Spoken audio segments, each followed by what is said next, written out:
Hey guys, how y'all doing? My name is Kieran, and this is Fox Off RPG.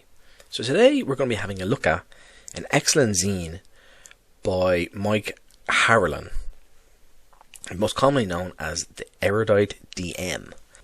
Basically, this zine it's called Warhorse. It's going to focus everything around horses, essentially. So you're going to have a new class, you're going to have some new spells, you're going to have an adventure towards the end. It's really cool. You're also going to have a lot of stuff to do with horses. You're going to have how to do jousting in this for Shadowdark games. You're going to have gear for horses you can get, different types of horses you can get, and how to travel through the hexes with the horses. It's really good. Just before I actually do the review properly, I just want to say that this is now going to be in my games for good. Of course, there's different ways how your characters are going to be able to ride a horse properly, and that's all in here. Everything's in here. I just want to let you know that this is in my games for good. It's great. I also just want to say that this PDF was provided to me by Mike himself. So he gave that to me there a few weeks ago. I just want to thank him again for that. He didn't need to do that. He asked me if I want to look at it, and I'm so glad I did. Again, thank you, Mike. It's super cool you did that. So before we get into the video, I just want to thank everyone yet again for checking out my videos. It's, you know, I always say this, but it's crazy. It makes me feel just very lucky that people want to listen to me and listen to me talk about games and the stuff I like and what I think you might like. So that's pretty cool. So as always, I'm going to leave in the description and the pinned comment my X account if you want to follow me there. My drive-through affiliate link, if you ever want to use anything from there, is great. Helps with the channel a little bit, doesn't cost you anything. And of course, I'm going to link everything related to Erudite DM.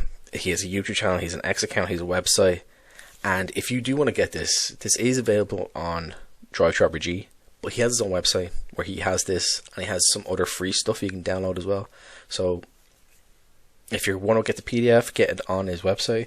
I do believe he's having a print and demand through drive-through as well, so that's not out yet, but it will be coming out, and he does have zine 2 and 3 in the works. So yeah, so let's get into this. So as I said, this zine is called Warhorse, as you have here, and it's the Erudite zine, which I love his name. It's cool. And it works well. Let's call it Erudite zine. Here we're going to have a table of contents.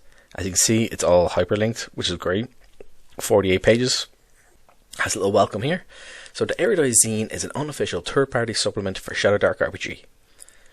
Throughout, the idea within can be easily adapted to any OSR type game. My goal is to provide game concepts and content that spark your imagination and enhance the fun at your table, whether it's with a group or playing solo. This issue delves into the role of warhorses, draft horses, mules in your game, and ways to portray mounted travel lacking in RPGs. Again, this is super cool. In any human-centric pseudo-medieval setting, horses are essential for travel, combat, and understanding land, based on transportation, whether horses, mules, oxen, wagons, etc. can enrich gameplay beyond simple resource management. It talks on here different animal stats you're going to find, rules, encounters, other things like I said before. You're going to have a new Knight Lancer class, jousting rules, pretty cool as well. If you want to have a more traditional sort of medieval-ish feel, maybe you want to have something going on in a court, a king's birthday or something like that, or you could be just a lord. It's always have fun stuff like that. And he then has a one-shot adventure with maps, like it says, called Horse Lord of Tanishtorn. Players for about 4 to 5 players for levels 2 to 3. And here we go. My Kingdom for Horse. And this is just like a random encounter sort of tables you can roll, or things you can come across in the wild. And training here. So, warhorses are distinct from regular horses in terms of breeding, training, purpose. Unlike common riding horses or pack horses, warhorses are bred for strength, endurance, and aggression. So, training of warhorses. Warhorses undergo rigorous training, desensitization to combat, Horses are exposed to loud noises, clashing steel, chaotic movements. They're sure they won't panic. Then it talks about the movement, control. They're taught to respond to leg pressure and knee signals from the night. Charging and fighting conditioned to charge into enemy lines and evil trample opponents. Aggression training, again, just how to bite and kick. Breeders in training, you're going to have monasteries and noble estates. Specialist horse breeders. Night trainers for squires and grooms and so on like that. It's going to name the different types of horses you're going to come across. Destriers. So they're essentially the fancy knights. Powerful warhorse. The couriers. Light moving, more versatile warhorse. Palfreys, a finer bone, comfortable riding horse. So basically something your king or knight might wear, or king or a noble would ride. I said where. A king or noble might ride when they're not doing anything with combat. Rounceys, a general purpose horse which is served in war, travel, and many other types of work. So that might be your sort of middle of the road horse. There's a bit of everything. You have your light ponies, which are going to be light and fast for rangers and scouts. Draft horses, not war horses, but essential for transporting supplies. So they're going to be dragging the wagons and other supplies across. And heavy equipment. Mules and oxen are heavier, slower stalwarts, dependent for transport and farming. Again, similar thing, but also farming. Who can ride? And this is an excellent part of the game. Part of the supplement which you can implement into the game. To determine if a PC or NPC has riding ability by rolling 5 or 6 on a d6. The GM might set a target result die of any they wish, depending on their game and world setting. So if you're having one of your characters that have a bit more of a noble background or a bit more rich, then they have a higher chance. I'd roll that down to a 3 or even or 4. Warhorses may not carry an armoured passenger, but they may carry one that is not wearing armour or of a lighter weight and size, and the warhorse's gear sought accordingly. Ponies may be ridden by halflings, dwarfs, courtly ladies, children, and other small statured individuals with a basic riding ability. That's going to be the same for all these. Riding horses, draft horses may be ridden only in exceptional circumstances. A rider may attempt a DC 15 charisma check, but must already possess a riding ability. So maybe if you need to get away somewhere really quick, and you just grab a horse, you cut the reins, maybe an accident happened, and you need to get out of there. Small humanoids cannot ride horses, so that's what the ponies are for. And monsters cannot ride normal mounts. Only wargs, boars, or mythical beasts or fell beasts. Half orcs, due to their orcish nature, must pass a DC 12 charisma check for the horse to accept them as a rider. Throne or under horse riders suffer 1d4 damage. Depending on what you're doing, you could up that up if you can have that up. So say if you're riding along pretty fast and something startles a horse, you can add in an extra d4 or maybe up to a d6 or even a d8 if you want to be really damaging it. I would do that if they're going fast and something startled the horse, the rider got ejected, and you're going to assume it's the mixture of the speed, the ground they're landing on. There's going to be rocks and stones in the road, because most roads are, basically all roads are dirt paths, So I'm going to give some stats and everything you need for the bunch of the horses. So you have the cost, you have the AC, you have the hit points, how much attack it's going to have. This is Destrier, this is going to be the heavy warhorse. So it has all that here. The traits, how many gear slots it can carry, up to 12 or 300 pounds. Now the reason he puts the 300 pounds in here is, again, he said this is for OSR systems as well.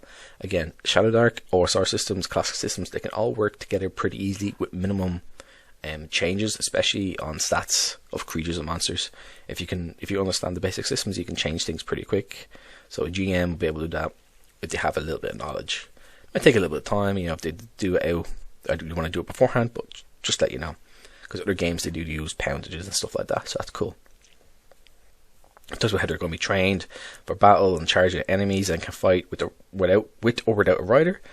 A rider must be trained to handle a warhorse in combat, so a knight class gets a 3 automatically. Other fighter class must roll, like we said before, a 5 or 6 on a d6, and the rider gets granted a +2 in melee attacks, including Jousting. And it talks about more. Spooking during combat. When a warhorse is reduced to 50% hit points, the rider is unhorsed. So then you're going to roll your 1d4. It may panic and wildly free. So roll a DC 15 con check plus the rider's charisma.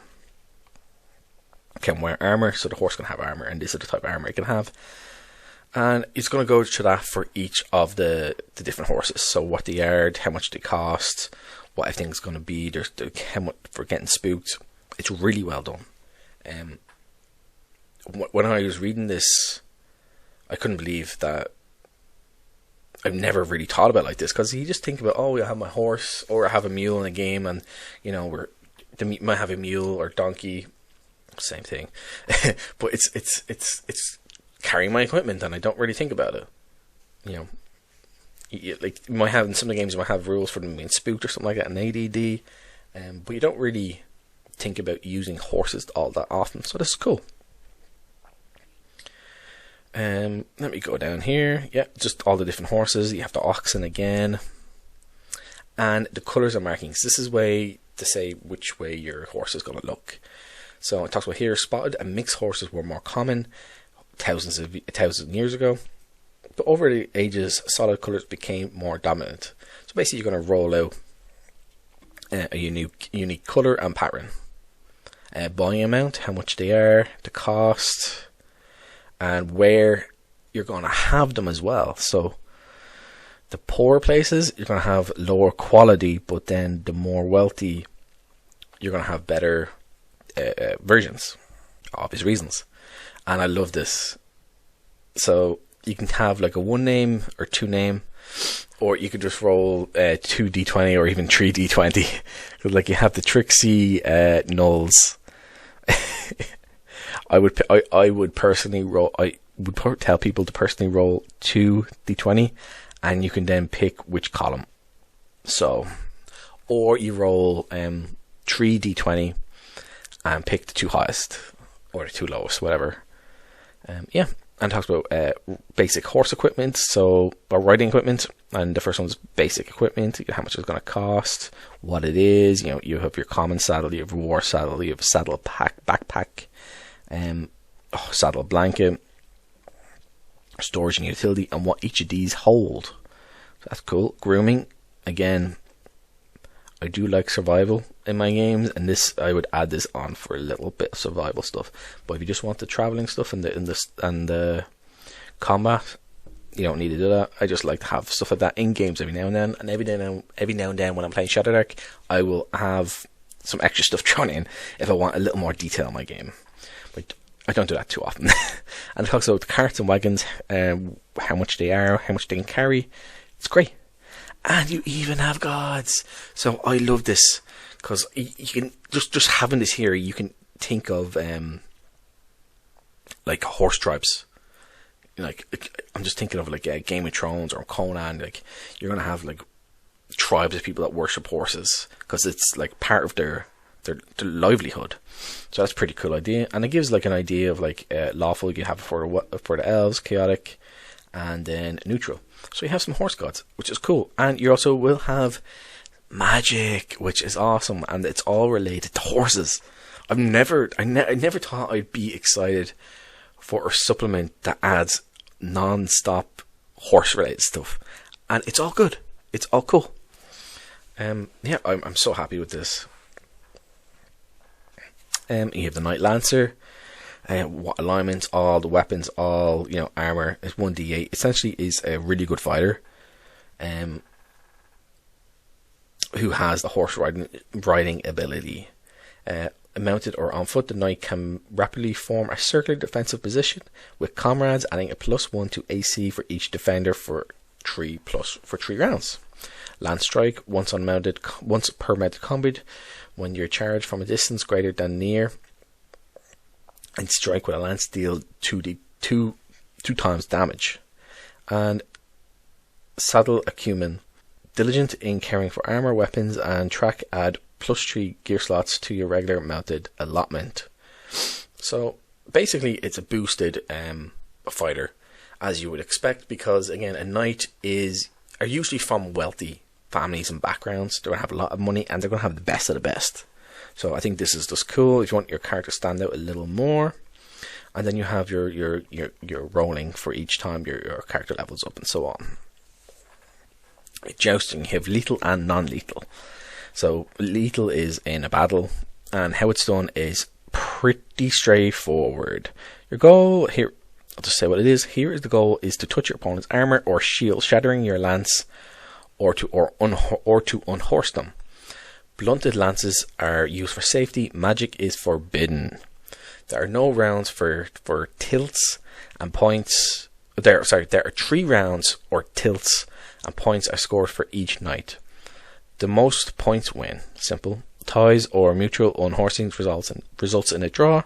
Normal melee rules to hit plus modifiers. So no initiative rolls and attacks simultaneously. So you're essentially running towards each other on the horses, and you're trying to hit each other. And how it's done, you roll your normal attacks plus any bonuses, because again, if you are, say if you're a Knight Lancer and you're going against a character or a person, or even another NPC or another player character, who's a normal fighter, you have your bonuses of +1 for your attack, and you might have another +1 and again, more pluses. So that's another thing to think about. And damage is inflicted at only half normal. So lance damage is 2d6 plus strength bonus. So still quite strong. So if you roll 2 6s plus a strength bonus of 2, that's 14. So that could be a lot of damage. Even if it's half, that could take out most fighters, or even knights. But if that was the case, and it was supposed to be a non-lethal thing, I would either say they're just knocked unconscious, or you can roll off to see if they do die. If you want to play like that, like think of Game of Thrones, where you had the mountain kill one of the knights. Yeah, this is great. A knight who receives a hit/damage must roll 1d12, and it is unhorsed on a 1 instantaneously, and losing a contest. Plus, you gain again the 1d6 damage from being unhorsed. So being on a horse has a massive advantage, but if you're doing normal combat and you get dehorsed, you're getting dehorsed usually from one or two things. It's going to be you're being hit, and then you're basically being knocked off because you got hit. So say if a character done 4 damage to you, and you roll a d4 and you land on it like a 2 or 3, you might be dead. So it has a big benefit, but then it does have a big drawback if something happens. And here it talks about overland hex travel. It's great. It's simple. Basically, as we all know, when you're doing hex travel in Shadowdark, you can move 2 hexes per day, so 12 miles. With this one, you're getting an extra hex when you have a horse. So that's great. It's going to make traveling a bit more easier. And obviously it talks about you have your normal movement travel rate. So if you're going through like a mountainous path, you're going to go slower. And if you want to push further, you do the same thing like you can do in the core Shadowdark. You're going to have a DC check, and it's going to have exhaustion rules and all here. So everything's here. What's in a saddlebag? Again, this is going to be more stuff if you come across things in the world. So 4 dwarven ingots and 4 dwarven gold ingots, each worth 20 gold in a red silk bag. So if you came across some horses or saddlebags, or say a cart tipped over, you could find some of the stuff that you can roll on this. Horse related NPCs, and it talks about rain rights for making repairs on wagons, cart rights for doing wheels, blacksmiths for horseshoes, all that stuff. It's a bunch of things here, like a saddler for making saddles and other accoutrements. But yeah, and then it has an overview of the Horseland of Tanishtorn. Basically what this one shot is that you find out that there's a character who is trying to overthrow the king of the capital, and you have to get to the capital in 2 days, and you're trying to basically stop essentially a coup from happening. So I'm not going to go over it in a lot of detail. I'm just going to go through it quickly. I don't want to spoil it. It's really simple to run. It's great. It has a bunch of rumors here. Gene advice, which is great. Mike has a great mind for all this stuff. So it is definitely something that it's going to be very helpful, especially if you're a newish DM, you're not really sure of things. And it talks about day one, what's going to happen. You're going to roll in the weather, you're going to make sure your party has horses, or you have a way of traveling faster, because it is a distance to travel. It's going to have different NPCs, and it has NPC lists down at the bottom. It has then more stuff for day 2, and a great map. This map is a simple hex map, but it's great. It's full of information. You have little towns and villages you can go to. You could just grab this map and use it anytime you want. I think this would be a great starting area for any game. It's a lot of hexes. It's going to have a lot of little places you can go to, and then you're just going to use your normal encounter charts from Shadowdark core rulebook, and yeah, it's great. And then it has your maps here and your dungeon. So again, I'm not going to go through that, but it's good. You're going to have a lot of fun with it, and it has Ravenfolk and more stats, monster stats, adventure NPCs, so, and more spells. But yeah, so I really like this. It's really well done. Everything works well. I am going to be using this from now on in my Shadowdark games. Now, it doesn't mean my player characters will be able to use a horse. You have to find out if they can. So we'll see. But yeah, I think it's just a cool add-on, and it can if you just want the basics just for the horses, for riding and stuff like that, and the prices, it's only a couple pages. But there's lots of extra cool stuff in here, which is great. You can pull on it anytime you want and use it. And it has some thanks to these friends who helped with feedback and ideas for proofing Zine 1 and the Horse Lord of Tanishorn, the one-shot adventure. So Tim Shorts, Paul Turner, Greg Christopher, also known as Chubby Funster, Vance A, Ken Harrison, Joe the Lawyer, another YouTuber, and my wife Melissa. So yeah, guys, I will, like I said before, I will leave a link in the description to the YouTube channel where you can get this on his website. He also has a bunch of other free stuff you can get. His drive-thru, where you can find this, X account, all that stuff. That'll be all down the end. So I want to thank you all for watching this. It's been absolutely brilliant. I will talk to you all again soon. Thank you and goodbye.